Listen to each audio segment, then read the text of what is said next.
Hello everyone, मेरा नाम है क्रांति कृष्णा। आज हम डिस्कस करने वाले टॉपिक है वॉल ऑफ बर्लिन।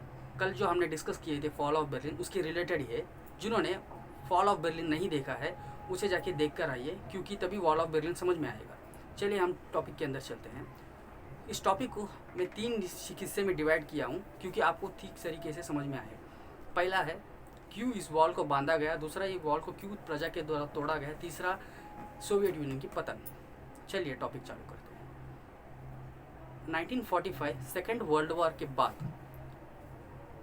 जर्मनी को 4 भाग में विभाजन किया गया था, पर 1949 में कोल्ड वॉर के तहत अमेरिका ने यूके और फ्रांस को एक जोड़ के जर्मनी को आज़ादी दिलाई, क्योंकि उनका एक प्लान था कि हम अगर जर्मनी को हेल्प करेंगे तो जर्मनी हमें हेल्प करेगा।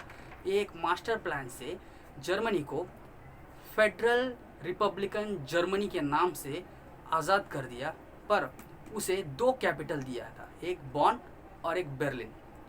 बर्लिन जो अमेरिकन ऑक्यूपाइड बर्लिन था, उस बर्लिन को राजधानी करार कर दिया गया। उसके बाद अमेरिका के फौज बर्लिन जाना आना आरंभ हुआ। उसके बाद में ईस्टर्न जर्मनी के लोगों को भड़काने शुरू कर दिए थे सोवियत के विरुद्ध में, क्योंकि उन लोगों को ये बोलने लगे कि आपको यूज़ कर रहे हैं। तो सोवियत को इस बात के बारे में जब पता चला, सोवियत ने भी 1949 7 अक्टूबर में आज़ादी करार कर दिया गया, पर इसे अलग देश माना गया ईस्ट जर्मनी के नाम से, और उसके नाम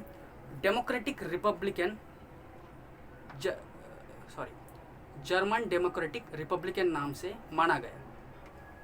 इसे 2 विभाजन में भाग में बनाने के बाद भी ईस्टर्न जर्मनी के लोग वेस्टर्न जर्मनी के में जाकर कामकाज करते थे, पर वेस्टर्न जर्मनी के लोग ईस्टर्न जर्मनी में आना पाबंदी करार कर दिया गया। और इसके कारण उधर के लोग, यानी कहीं लोगों के माता पिता ईस्टर्न जर्मनी में और कहीं लोगों के बेटा वेस्टर्न जर्मनी में हुआ करते थे, और ये लोग यहाँ वहाँ आना नहीं, पलायन नहीं कर सकते हैं करके जब इसका पाबंदी करार कर दिया गया सोवियत के द्वारा। सोवियत ने सरकार बनाई थी, और वो सरकार और सोवियत ने दोनों ने मिलकर इस कानून लगाया था।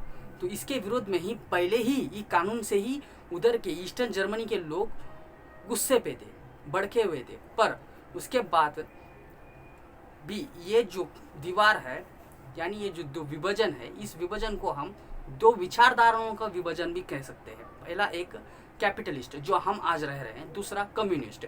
यानी वेस्टर्न जर्मनी के अंदर कैपिटलिज्म था, कोई भी कितना भी कमा सकता है, कुछ भी कर सकता है, और उसके अंदर आज़ादी थी। और कम्युनिज्म में कोई भी, यानी एक छोटा सा काम करने वाला, एक फैक्ट्री में रहने वाले कामगार भी, और उस फैक्ट्री का मैनेजर को भी एक ही तरीके की सैलरी देने वाली आइडियोलॉजी के कारण उधर के लोग ही कम्युनिस्ट के आइडियोलॉजी से चलने वाली ईस्टर्न जर्मनी के गवर्नमेंट के ऊपर गुस्से में थे। और इसी के कारण 1949 से 61 के बीच में 30% के लोगों ने ईस्टर्न जर्मनी छोड़ के वेस्टर्न जर्मनी में चले गए थे। और इसके कारण ही 1961 में एक बहुत बड़ी दीवार बांधी गई थी। किधर? ईस्टर्न जर्मनी और वेस्टर्न जर्मनी के बीच में ही दीवार बांधने की प्लान में। पर इसके साथ साथ जो अमेरिकन ऑक्यूपाइड बर्लिन थी, उस बर्लिन के ऊपर भी चारों बाजू से दीवार बांध दिया गया। उसके लिए अमेरिका ने इसकी विरोध नहीं किया, बाकी तीनों देशों ने इसका विरोध नहीं किया, क्योंकि जो ट्रीटी की तहत सोवियत ने जो मानी थी, यानी जो बर्लिन जो हमने तुम्हें दे दिया है, उस बर्लिन को कब्जा नहीं किया, पर उसके चारों बाजू दीवार चढ़ाए, क्योंकि उनके देश को रक्षा करने की एक आइडिया को प्लान कर रहे थे। तो उधर के लोग विरोध नहीं किया अमेरिका ने, उसके बदले उन्होंने एयरलिफ्ट चालू कर दिए। एयरलिफ्ट यानी कैसे? एरोप्लेन्स बढ़ गए। तो इसके कारण जर्मनी के लोग पूरे दुनिया में उड़कर मतलब लैंड हो सकते, और उनके जर्मनी के डेवलपमेंट बढ़ गया। और यही एक पहला स्टेप था कि मतलब एयरपोर्ट सिस्टम्स और प्लेन सर्विस ज़्यादा बढ़ने लग गया था। ये एक फर्स्ट स्टेप भी कह सकते हैं। इसके बारे में हम अगले वीडियो में डिस्कस करेंगे। पर ये दोनों आइडियोलॉजी के लोग जो थे इसके वजह से, और हम इसी के बारे में भी कम्युनिज्म और कैपिटलिज्म के बारे में और एक वीडियो समझाता हूँ। इसके बाद में 61 में दीवार बांधने के बाद, एक छोटी सी बांधी थी, उसके बाद फिर भी लोग यहाँ से वहाँ फार कर रहे थे, तो उसके ऊपर बड़ी कंक्रीट की दीवार खड़ी की थी, फिर भी लोग फार कर रहे थे, तो उसके बाद उसके ऊपर इलेक्ट्रिक बाइंड किया था, इलेक्ट्रिसिटी, तारों के ऊपर इलेक्ट्रिसिटी दिया गया था, उसके बाद भी लोग पार कर रहे थे। तो उसके बाद आखिरी में कुत्तों को छोड़कर भी उधर के लोगों को काटा था।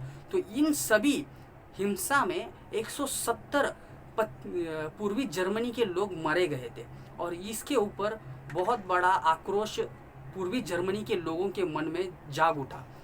और इसके अलावा उधर के जर्मनी के सरकार ने, ईस्टर्न जर्मनी के सरकार ने एक कानून पास कर दिया, कोई भी अगर ईस्ट से या वेस्ट से अगर फार करने की अगर कोशिश करता है तो उसे गोली मार दो। और ऐसे ही नहीं एक दीवार चढ़ाया था, उसके बीच में यानी टावर, वॉच टावर और लैंड माइन्स, ऐसे कई विषयों को उधर बढ़ा दिए थे सरकार। और यही एक बहुत बड़ा वॉल, आयरन वॉल भी कहा जाता था, और यही वॉल ईस्टर्न यूरोप और वेस्टर्न यूरोप का एक बहुत बड़ा एक वॉल कह सकते हैं हम।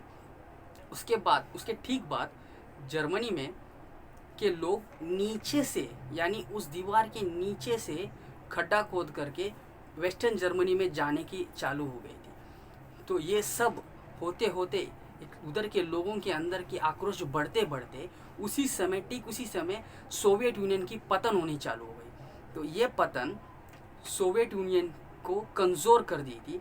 तो सोवियत यूनियन आखिरी में एक निर्णय में आया था कि हम पूर्वी जर्मनी में जो कुछ भी होगा उसमें हम सैनिक मदद हम नहीं करेंगे करके उन्होंने एक प्रस्ताव रख दिया उनके पार्लियामेंट ने, उसे पास भी कर दिया। उसके बाद 1989 में जब पब्लिक हिंसा भड़क उठी और सब लोग सड़क में उतर आए, तो इसके ऊपर उधर के सरकार यानी पूर्वी जर्मनी सरकार ने एक पास किए थे, पार्लियामेंट में प्रस्ताव रख के उसे पास भी किए थे कि यहाँ से वहाँ लोग पलायन कर जा सकते हैं, पर वीज़ा के तहत, वीज़ा के बेस में हम जा सकते हैं, आ सकते हैं। तो ये बात को जर्मनी के यानी ईस्टर्न जर्मनी के एक बहुत बड़े लीडर से यानी लाइव कॉन्फ्रेंस में बोला गया था, पर इस पे उस लीडर ने बोलने भूल गए थे कि ये वीज़ा के तौर पे ही यहाँ से वहाँ लोग पलायन कर सकते हैं, पर ये बोलने भूल गए। तो उस ये न्यूज़ को आधा अधूरे सुने हुए पूर्वी जर्मनी के लोग वहाँ जाकर वॉल के पास पूरे से 40 लाख लोग एकत्रित होकर उस वॉल को तोड़ने चालू कर दिए, दीवार को, और तोड़ने चालू कर दिए। तो कुछ पहले से ही सोवियत यूनियन की सहयोग नहीं है, और उसके बाद और पूर्वी जर्मनी पश्चिमी जर्मनी के विरुद्ध में युद्ध भी नहीं लग सकता है, और 40 लाख की इतनी बड़ी संख्या के लोग एकत्रित हो एक ही दीवार के पास आके खड़े हुए, तो उन लोगों को हटा भी नहीं सकते। इसमें पूरी तरीके से पूर्वी जर्मनी की सरकार पराजय हो गई थी। तो उसके बाद यहीं से, और यहीं से दीवार टूट जाता है, इसे ही हम सोवियत यूनियन के पतन भी कह सकते हैं, क्योंकि इसके बाद में ही 1991 में सोवियत पूरी तरीके से टूट गया और 21 टुकड़े में सोवियत यूनियन के देश विभाजन हो गए थे। इसके बारे में और एक वीडियो में हम डिस्कस करेंगे।